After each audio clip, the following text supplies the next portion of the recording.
pag-back out ni Eric sa pag-vlog.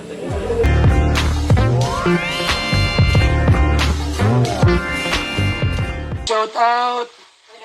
Ito po mga kalingap, gusto ko lang pong magkita yung sponsor natin. Kalingap Dumaguete. Salamat po, ha? Kalingap Dumaguete. Kalingap Dumaguete. May Kalingap Davao dyan.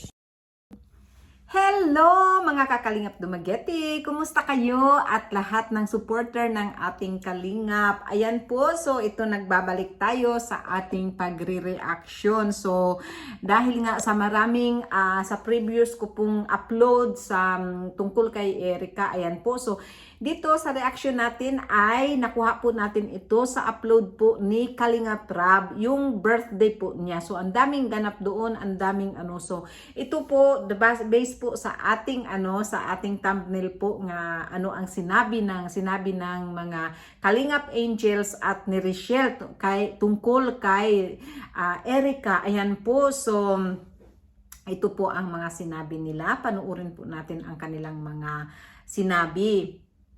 Oh, ito yung sinabi ni Dara. Bawasan na po yung Kalingap Angels. Iyak na naman si Dara Bells.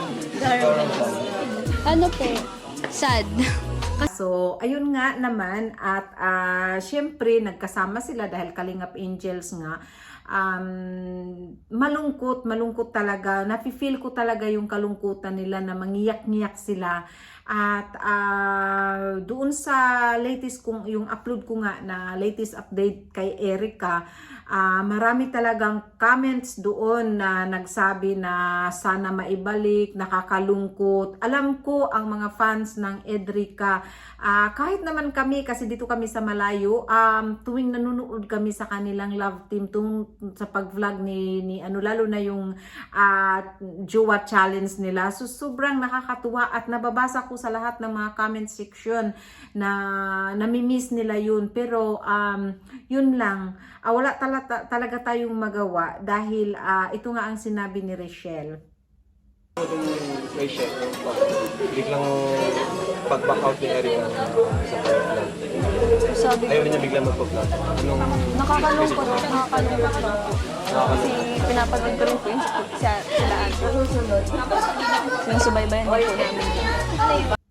Kaya di ba? Wala talaga tayong magawa sa desisyon nila, sa pamilya nila. At ang nakabuti kasi doon dahil hindi nyo makikitang ginamit ang Kalingap dahil hindi pa naumpisahan yung pabahay at yun na sinabi na nila. So sana naman wish lang talaga namin at pakitungo lang namin, pakiusap lang namin sa inyo mga viewers na huwag nyo namang i-bash si Erica at saka yung pamilya niya at saka huwag na lang tayong magbintang-bintang kung ano-ano dahil hindi talaga natin alam ang buong detalye kung bakit talaga ayaw niyang magfa-vlog. Basta mayroon lang silang sinabi na gusto lang mag-focus sa school at magandang rason din yun kasi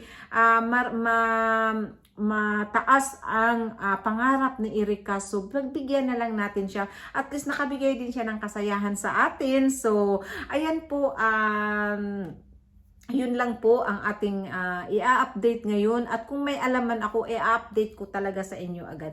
So maraming salamat at huwag po natin kalimutan panuorin ang buong video kay Kalingap Rab. Ang saya-saya doon sa birthday party niya. At saka of course sa hindi pa po nakasubscribe dito sa aking channel, please subscribe Kalingap Dumaguete. At maraming salamat. God bless and I love you all. Bye!